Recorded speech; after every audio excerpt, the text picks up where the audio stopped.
कई सौ लोगों के नाम वोटर लिस्ट से डिलीट कराने की एप्लीकेशन स्वीकार की जा रही हैं, उन पर कार्रवाई की जा रही है।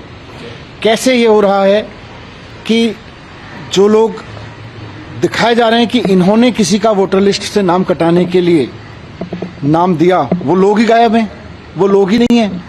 फर्जी एप्लीकेंट्स वोट कटवाने के लिए फर्जी एप्लीकेंट्स के नाम का इस्तेमाल किया जा रहा है। कैसे हो रहा है? और अगर कोई कर रहा है तो उसके खिलाफ चुनाव आयोग क्या कार्रवाई कर रहा है, इसको भी पारदर्शी बता देते।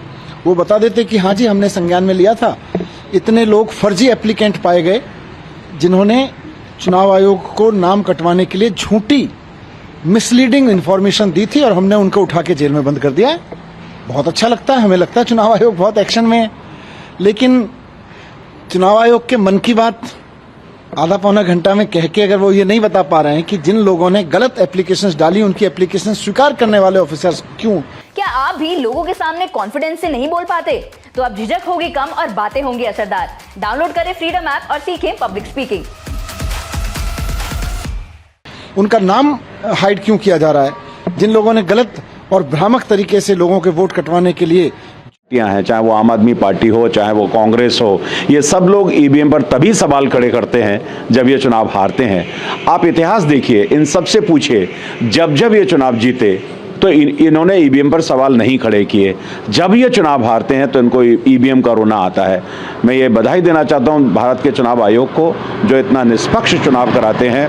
पूरी तरह से एक अच्छे वातावरण में, स्वस्थ वातावरण में चुनाव कराने की वो उनकी जो चेष्टा है वो रहती है। लेकिन कुछ पार्टियों की आदतन मजबूर हैं, चुनाव हारेंगे तो ईवीएम का रोना।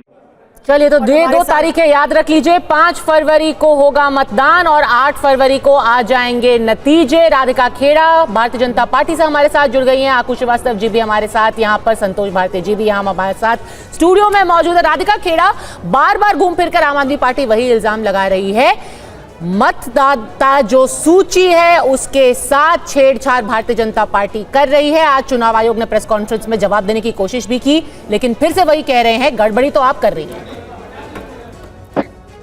देखिए, ये तो सामने आ चुका है किस तरीके से संजय सिंह जी की पत्नी का जो पूरा ड्रामा हुआ, कैसे वो महिलाओं का घरेलू झगड़ा, इनका पारिवारिक झगड़ा निकला।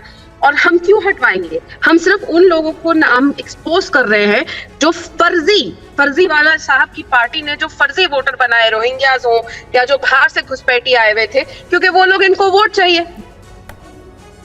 दिल्ली की जनता के लिए तो उन्होंने काम किया नहीं है, किया होता तो इनको फर्जी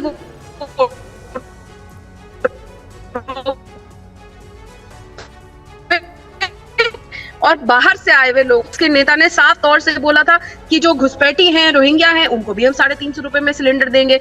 यहाँ पे भी जिस तरीके से रोहिंग्याओं के लिए ये लोग बैकिंग करते हैं, हमने अमानतुल्लाह साहब का भी वीडियो देखा था, 11-11 हजार रुपए दे रहे थे उनको और ये कह रहे थे कि हमने ही तुम्हारे लिए सब कुछ किया है। तो इनको तकलीफ तो होनी लाजमी है कि जैसा मैंने कहा, दिल्ली की जनता अब इनको वोट नहीं देने वाली है। केजरीवाल साहब की पार्टी अच्छे से जानती है और इस वजह से अब बौखलाहट हो रही है। इसीलिए मनीष सिसोदिया साहब भी पहले से ही वो अंगूर खट्टे है वाला हिसाब हो चुका है।